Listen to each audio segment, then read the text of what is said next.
Bonjour monsieur dame, aujourd'hui on va enquêter sur...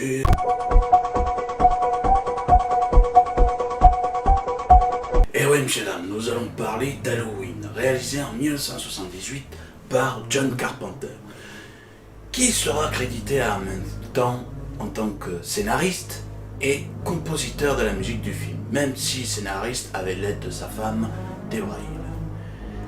Mais ce qui m'intéresse là-dedans, c'est que Halloween pour moi n'est pas un vrai film d'horreur. Je sais, je vais m'apporter les foudres de ses fans, mais pour moi ce n'est plus qu'un film policier, thriller, qui met l'accent sur l'horrifique vers le milieu et la fin du film, mais qu'au départ part plutôt sur un film policier. Mais c'est un film que j'aime énormément malgré tout, malgré des petits défauts que nous allons voir au fur et à mesure. Cette fameuse scène nous montre le côté thriller du film en voulant par la même occasion nous faire peur par la musique du film. Pour ma part, je l'ai tellement vu ce film que cela me fait ni chaud ni froid et que je n'ai plus peur. Mais j'aime ce film profondément et je voulais montrer ce côté thriller et non horrifique que l'on pourrait dire, car le film n'a pas été, je pense, à mon avis à moi, en tant qu'enquêteur, fait pour faire peur, mais plutôt dans l'aspect policier, puisque nous ressentons plus l'aspect policier au tout début du film que horrifique. L'horrifique arrive vers le milieu du film, voire la fin. Voilà, monsieur, dame. Mais pour étayer l'aspect horrifique de la chose avec la musique, car oui, le film d'Halloween ne fait pas peur sans sa musique mythique que Carpenter a écrit et composé en une seule nuit, car lors de la première projection du film, personne n'a eu peur de ce film de tueur de babysitter. Du coup, on va faire un test. Certes, je vais modifier la musique, mais vous allez voir une scène avec la musique et une autre scène, enfin, la même scène, je veux dire, monsieur, dame, mais sans la musique. Et vous me direz ce que vous en pensez dans les commentaires.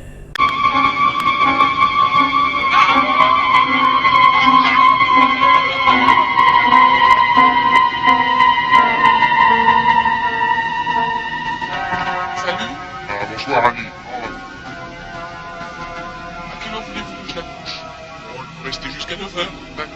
Bonne soirée, ma chérie. Bien ça.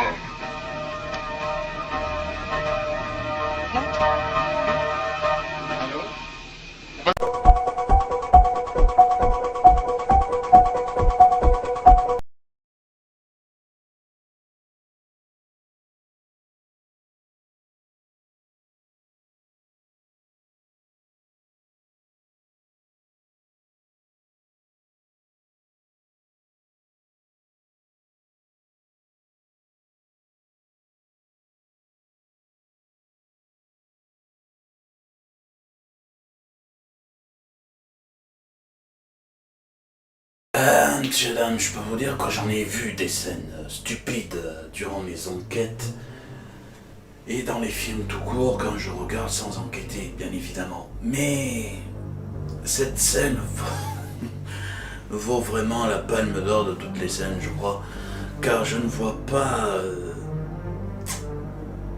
l'intérêt de cette incohérence scénaristique de cette scène. Surtout que Halloween maintenant fait partie des meubles, fait partie des légendes du cinéma d'horrifique et d'épouvante.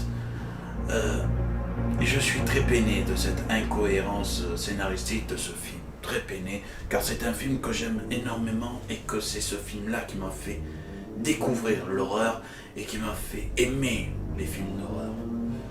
Ouais, je suis très peiné. Faut m'expliquer cette scène, monsieur, dame. L'ami de Laurie l'appelle au même moment que le chien Lester entre dans la cuisine et aboie, sans aucune raison, enfin, apparente. Du coup, elle dit à Lindsay, la petite fille, qu'elle garde pour le soir d'Halloween, car ses parents étaient partis pour une soirée dansante, je crois. Lui dit de faire taire le chien. Seul souci, c'est que Lindsay a mis la télé très forte. Étant donné que c'est elle qui garde la petite, Annie doit savoir qu'elle a mis la télé extrêmement forte. Alors que non. Mais dans la même scène, on voit Annie se tacher la chemise. Et comme vous pouvez le voir, cette idiote se tache et se met entièrement à poil. Pourquoi tu te taches la chemise, tu te fous à poil? À part que, comme vous pouvez le voir, Myers est derrière et la voit se déshabiller. Ça, je trouve ça un peu stupide de la part de Carpenter de mettre ça, mais après, c'est pour mettre un côté plus suspense, plus, je crois, de terreur. Mais je trouve ça un peu bête de se la foutre à poil, entre guillemets, et pour vouloir la tuer, d'ailleurs, derrière. Mais bon, ça, c'est mon avis, monsieur, dame.